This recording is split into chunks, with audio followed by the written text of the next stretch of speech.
खट्टा खाने वाली चुड़ैल। रात को अचानक राधिका मौसी को किचन से कुछ गिरने की आवाज आई। उन्होंने बाहर निकल के देखा तो किचन में उन्हें कोई सफेद साड़ी में दिखा।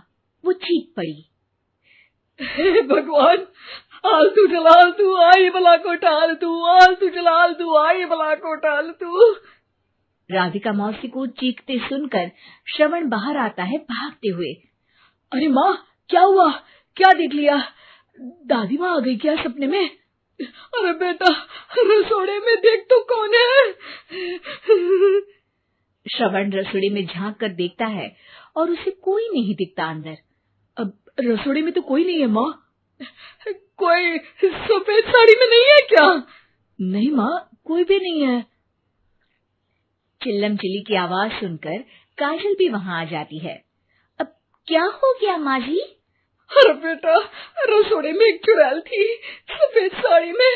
अरे क्या कर रही थी वो अंदर? अरे बताया नहीं, कल आएगी ना तो पूछ लूंगी। चुड़ैल जी, आपका क्या प्लान है? माँ जी, रात बहुत हो गई है, आपने कोई बुरा सपना देखा होगा, चलिए सो जाइए। राधिका मौसी सोने तो चली जाती है, पर उनको रात भर नींद ही नहीं आती। वो कुछ भी उलझुल बातें सोचने लगती है। कहीं चुड़ैल की वजह से तो घर में टेंशन नहीं हो रहा, कहीं उसी की वजह से तो वो दादी नहीं बन पा रही। सुबह जब राधिका मौसी रसोड़े में छानबीन करती है तो पाती है कि नींबू का अचार गायब है। चुड़ैल नींबू का अचार ले गई, मुझे तो ठीक नहीं लग रहा कुछ। चुड़ैल को भी पता है कि जिंदगी का असली मजा तो खट्टे में ही है। राधिका मौसी झट से श्रवण को फोन कर देती है। बेटा, मुझे समस्या समझ में आ गई है, हमें एक तांत्रिक की जरूरत है। अरे क्या बोल रही हो माँ, तांत्रिक की क्या जरूरत है? आप पूजा पाठ तो कर ही रही हो ना। आलतू जलालतू मंत्र सारे फालतू जैसे कुछ मंत्र पढ़ो, चली जाएगी अपने आप चुड़ैल। अरे नहीं बेटा, कभी चुड़ैल को कम नहीं समझते। अरे तुझे पता भी नहीं चलेगा कि कभी वो छल करके काजल की जगह घर की बहू खुद बन जाएगी। क्या माँ, कुछ भी बोल रही हो? कहाँ काजल और कहाँ चुड़ैल? वैसे एक बात बताओ, काजल को अगर गाने के लिए बोल देना तो चुड़ैल काजल की आवाज सुनकर घर तो क्या, धरती लोग छोड़कर चली जाएगी। तुम ना पढ़े लिखे बच्चे हर चीज को मजाक समझते हो। तुम रहने दो, मैं खुद ही तांत्रिक को बुला लेती हूँ। अच्छा सुन, शाम को इमली लेके आना। क्या है कि चटनी खाए बहुत दिन हो गए है ना? नहीं माँ, इमली तांत्रिक से ही मंगवा लो ना, आटा वगैरह भी उसी से पिसवा लेना। देखो मुझे काम करना है। श्रवण रात को कई तरह की सब्जियों के साथ माँ के कहने पे चटनी के लिए इमली भी ले आया था, लेकिन राधिका मौसी के दिमाग में अलग ही फिल्म चल रही थी। उन्हें अब सिर्फ शक ही नहीं यकीन होने लगा था कि शायद चुड़ैल ने श्रवण पर अपना जाल बिछा दिया था, जिस वजह से श्रवण उनकी बात ही नहीं मान रहा था। पर कोई नहीं, आने वाली रात में राधिका मौसी खुद तैयार हो गई चुड़ैल को पकड़ने के लिए। रुद्राक्ष की माला, तुलसी का पत्ता, हनुमान चालीसा सब हाथ के पास ही था, बस चुड़ैल का इंतजार था। और जैसा राधिका मौसी ने सोचा था वैसा ही हुआ। वो चुड़ैल उस रात भी आई, पर वो राधिका मौसी से तेज निकली और राधिका मौसी के उससे पकड़ने के पहले ही वो भाग खड़ी हुई। जरूर बहू पे साया है उस चुड़ैल का, तभी तो श्रवण के कमरे में गई है। और अगली सुबह राधिका मौसी पिछली रात हुए हमले में किन चीजों का नुकसान हुआ उसका हिसाब लगा रही थी। उनके खेमे से एक आम के अचार की शीशी भी गायब हो चुकी थी, और वो इमली भी जो कल श्रवण लेकर आया था। राधिका मौसी इस बारे में सोच ही रही थी कि श्रवण जल्दी से रसोड़े में आकर दवाइयों की पोटली ढूंढने लगता है। अरे बेटा, क्या हो गया?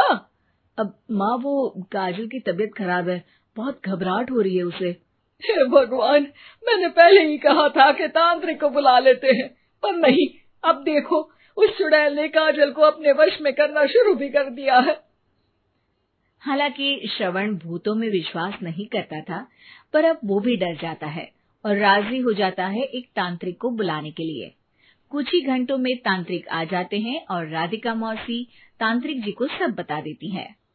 घोर संकट, घनघोर संकट, चुड़ैल को मारू जोर चाकट, ओम भट स्वाहा खटखा के आहा। अरे ये क्या मंत्र है? मेरे खुद के ओरिजिनल मंत्र है, कल रात को ही लिखे हैं, अच्छे लगे तो दाद चाहूंगा। एक और मंत्र सुनो। अर्ज किया है आब्राकडाब्रा, दिल्ली बम्बई आगरा, चंदा मामा सोवरले सुरन मामू जारा। ये मंत्र है? अरे कोई 40 वालीसा पढ़ो ना। वक्त कम है, 40 नहीं पड़ेंगे, 20-25 में काम चलाना पड़ेगा। अलग निरंजन जाके लंदन, मुफ्त का मंजान घिस मेरे नंदन। अरे जल्दी करो तांत्रिक जी, जल्दी करो। तांत्रिक अपने उल झलूल मंत्र पढ़ने लगता है। श्रवण को तांत्रिक पे शक होता है। वो अपने एक डॉक्टर दोस्त को कॉल कर देता है ताकि कोई अनहोनी हो तो इमरजेंसी में चीजें मैनेज हो जाए। तांत्रिक धुनी रमाता है, जिसकी वजह से कमरे में काफी धुआं हो जाता है और जिसकी वजह से बहू की घबराहट बढ़ जाती है। अब भागेगी चुड़ैल। हाँ। बहू खांसते हुए धुएं से बचने के लिए बाहर चली जाती है। अरे भाग रही है, भाग रही है। पीछे पीछे श्रवण भी जाता है। बहू एक सोफे पर बैठ जाती है। तभी डॉक्टर दोस्त आ जाते हैं और श्रवण को पानी लाने के लिए कहते हैं। थोड़े चेकअप के बाद डॉक्टर कहते हैं, मेरे हिसाब से जाप का काम पूरा हो गया है। क्या मतलब? अरे कुछ भी नहीं माँ, कोई चुड़ैल नहीं है, खुशखबरी है, अब दादी बनने वाली है। मगर वो सब अचार के डब्बे। श्रवण दोनों अचार के डब्बे अपनी माँ को दिखाता है, जो कि उनके बिस्तर के नीचे छुपे हुए थे। आपने सही बोला था माँ, वो चुड़ैल काजल ही थी जो खट्टा खा रही थी। हमें कल ही पता चला, पर हमने आपको ये तांत्रिक वाला काम करने दिया ताकि आपको भरोसा हो जाए कि भूत वगैरह कुछ होता ही नहीं। अच्छा अच्छा, ये तो बड़ी खुशी की बात है, पर बेटा मुझे एक झाड़ू तो ला दे। क्यों माँ? ये तांत्रिक का भूत उतारती हूँ मैं। अब तांत्रिक राधा मौसी के डर से घर से भाग निकलता है और राधा मौसी उसके पीछे भागती है। अरे संकट ये घनघोर है, तांत्रिक मुआ चोर है।